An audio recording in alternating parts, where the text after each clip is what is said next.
대동야승. 우성전의 일기로 본 6달의 정치 드라마. 1. 6월. 장마 속에서 시작된 탄핵 정국. 이야기는 비로 시작한다. 6월 초하루부터 아침에 비가 오고 저녁에 개는 날이 반복되는 가운데 저자는 매일 논어를 읽으며 하루를 연다. 그러나 날씨보다 더 무거운 소식이 북쪽에서 날아든다.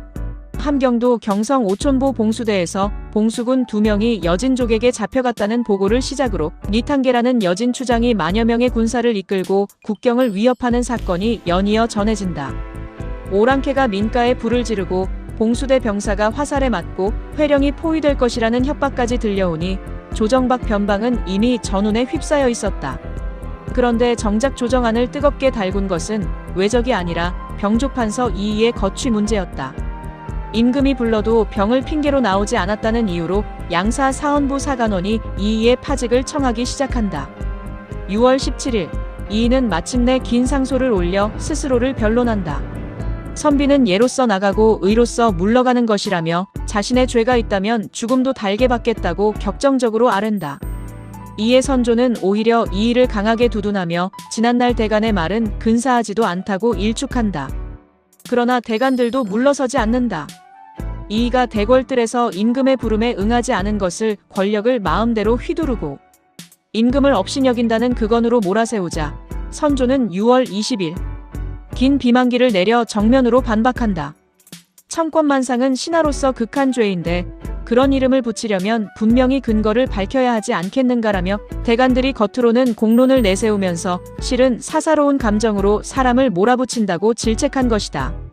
삼정승이 불려들어가 면대하는데 영의정 박수는 이이를 적극 옹호하고 좌의정 김귀영과 우의정 정지연은 소인은 아니지만 그르치는 일이 많다는 애매한 태도를 취한다. 이 어정쩡함이 훗날 김귀영에게 큰 화근이 된다. 이 무렵 저자의 개인사도 잔잔히 섞여든다.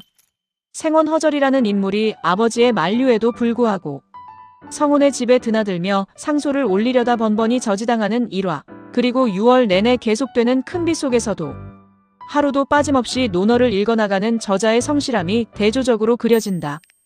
2. 7월 이이의 낙향과 대간들의 이딴 좌천. 7월에 접어들며 파국이 온다. 병조판서 이이는 결국 교체되고 영의정 박순이 겸직으로 병무를 맡는다. 이이는 배를 타고 파주로 물러가는데 마침 해주와 파산의 고을이 흉작이어서 온 집안이 굶을 것이라는 안타까운 소식도 전해진다. 그를 몰아세웠던 대사관 송은계, 헌납 유영경 등은 잠시 승리한 듯 보였으나 정작 조정의 분위기는 정반대로 흘러간다. 7월 15일 대우군 성혼이 휴가 중임에도 아들을 시켜올린 상소가 결정적 전환점이 된다. 성혼은 대간들을 정면으로 비판하며 이이를 옹호했고 선조는 이를 군자의 한마디 말이 국가의 경중이 된다며 극찬한다. 이어 벌어진 경연에서 선조는 좌의정 김귀영에게 이이가 소인인가? 라고 직접 캐묻는데 김귀영이 사람을 안다는 것은 어렵다며 즉답을 피하자 선조의 분노가 폭발한다. 장님이 봉사의 눈을 빌려 천하의 위기를 바로잡으려는 것과 같다는 신랄한 비만기로 대신을 정면으로 힐책한 것이다. 대사관 송은계도 결국 사직당하고 만다. 7월 19일에는 홍문관 상소가 박순, 이 성혼이 서로 결탁했다는 논리로 이들을 공격하고 양사는 아예 영의정 박순의 파직을 청하는 지경에 이른다. 그러나 선조의 비답은 한결같이 윤허하지 않는다. 이 시기 저자 자신도 사간에 천거되었다가 옥당 전근이 마땅치 않다는 이유로 취소되는 등 인사의 소용돌이 한가운데 있었음을 짧게 적어둔다. 3. 8월 여러분은 이 시의 신하가 아닌가? 왕의 분노와 개미삼찬. 8월은 이 일기에서 가장 극적인 대목이다. 안민학이라는 인물의 서용을 둘러싸고 사헌부와 임금 사이에 날카로운 설전이 오가더니 8월 6일 선조는 마침내 승정원 승지들을 그 자리에서 대거 파직해버린다. 언로를 막고 총명을 가린다는 이유였다. 이어 양사에도 그대들 중 누군들 이 시의 신하가 아니겠는가. 군신가는 부자와 다름없다는 애원과 경고가 뒤섞인 비만기를 내린다. 8월 8일에는 성균관 유생들이 궐문을 두드리며 상소로 항거하는 사건이 벌어지는데 선조는 이들을 옛 송나라의 충절 있는 태학생에 비유하며 오히려 격려한다. 조시는 죄줄 수 있지만 유생의 기절은 꺾을 수 없다는 것이다. 반면 이런 유생들을 배척하려 한 관악 쪽 인사는 옥에 갇히는 등 여론전은 갈수록 격화된다. 8월 15일 우의정 정지연이 갑자기 세상을 떠난다. 그리고 8월 말 마침내 파국이 온다. 8월 29일 선조는 정의품 이상 대신들을 인견한 뒤 박근원을 강계로, 송은계를 회령으로, 허봉을 갑산으로 각각 귀양 보내라는 명을 내린다. 훗날 개미삼찬으로 불리는 이 사건이다. 선조가 직접 지은 교서에는 간사한 성품에 보잘것없는 재주로 붕당을 만들어 나라를 그르쳤다는 격한 표현이 담겨 있었다. 이로써 이 일을 공격했던 핵심 인사들이 한꺼번에 조정에서 밀려나게 된다. 4. 9월 귀양 전국의 후폭풍과 동서분당의 고착. 귀양이 능사는 아니었다. 9월 초 좌상 김귀영은 예전에 애매한 처신을 문제 삼아 자진 사직하고 대사관 김우홍은 오히려 귀양간 세 사람을 구원하려다 선조로부터 국가가 망하더라도 이 세 명은 결코 용서하지 않겠다는 단호한 거부를 듣는다. 흥미로운 것은 선조가 김응남만큼은 별도로 두둔했다는 점인데 김응남은 사죄하지 말고 가라며 감싸주는 대목에서 임금 나름의 인물 감별 기준을 엿볼 수 있다. 이 무렵 박제라는 인물이 올린 상소가 큰 파문을 일으킨다. 김귀영 정지연부터 저자 우성전 본인, 이경률, 이증에 이르기까지 조정의 동인계 인사들을 조목조목 매도한 이 상소에 대해 저자는 내가 음험하고 비루하다는 평가를 받았다며 씁쓸한 웃음으로 넘긴다. 문체를 자세히 분석해 이 글은 실제로 두 사람의 손에서 나왔을 것이라 추정하는 대목은 저자의 예리한 관찰력을 보여준다. 9월 6일 이이가 이조 판서에 임명되고 성운도 이조 참의에 특배된다.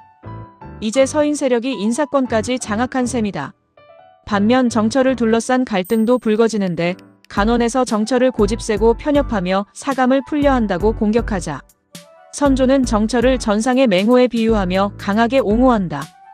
9월 17일 홍문관의 긴 상소는 이 모든 갈등의 뿌리를 의심이라는 한 글자로 진단하며 화해를 호소하지만 갈등의 골은 이미 깊어질 대로 깊어진 뒤였다. 5. 10월 이이의 상경과 되풀이되는 사직 상소.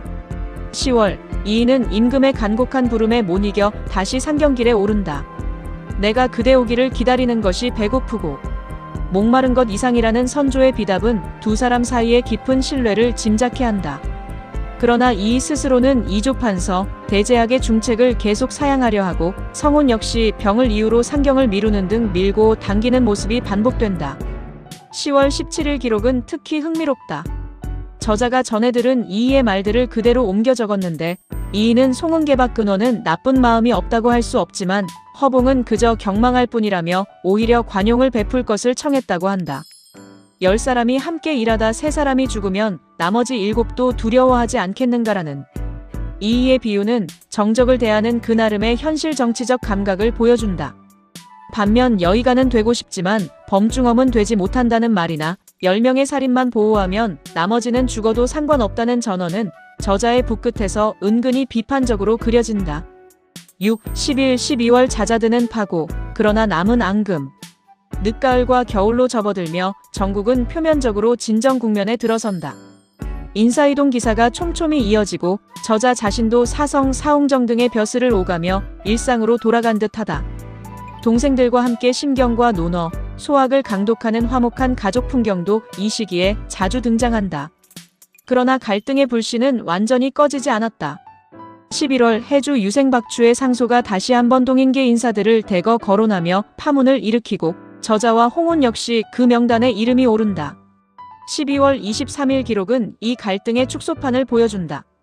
정철과 박순이 이순인을 축출하려 했으나 이이와 성운이 만류했고 반대로 이이와 성운이 이발 형제를 등용하려 하자 이번엔 정철이 이발을 끌어들이는 것은 곧 나를 밀어내는 것이라며 반대했다는 것이다. 저자는 이를 두고 짧게 우습다고 적는데 같은 서인 진영 안에서도 이해관계에 따라 균열이 생기는 모습을 놓치지 않은 것이다. 일기는 12월 30일 눈비가 밤새 내리는 가운데 몇몇 인사 소식을 마지막으로 담담히 끝을 맺는다. 맺은 말, 세월이 흘러도 바뀌지 않는 것들. 이 6달의 기록은 단순한 개인의 신변잡기가 아니라 한 명의 재상급 인사, 이이의 거취를 둘러싸고 국가 권력 전체가 요동친 정치 드라마다. 오늘날의 감사 언론 기능에 해당하는 대간의 탄핵권과 임금의 인사권이 정면으로 충돌하는 과정과 그리고 성균관 유생들의 집단 상소가 마치 오늘날의 여론, 시위처럼 작동하고 있다. 안민학, 이순인, 정철 등에 대한 엇갈린 평가가 같은 사건을 두고 상소를 올리는 사람의 당파에 따라 정반대로 해석되고 있다. 선조가 의사결정을 하는 데 있어서 단순히 결정하는 것이 아니라 매번 긴 비만기로 논리를 전개하며 신하들을 직접 설득 질책하는 통치 스타일로 비춰진다. 저자 우성전은 스스로가 동인계 인물로 이 갈등의 당사자였다는 점에서 이 일기는 객관적 사료라기보다 한 정파의 시선에서 쓰인 생생한 현장 증언으로 읽는 것이 정확하다. 날씨와 독서 기록 사이사이에 새겨진 이 6달의 공방은 정치라는 것이 예나 지금이나 결국 어떤 인재를 어떻게 뽑아 어떻게 쓸 것인가라는 인재 등용의 문제로 귀결된다는 점을 새삼 보여준다.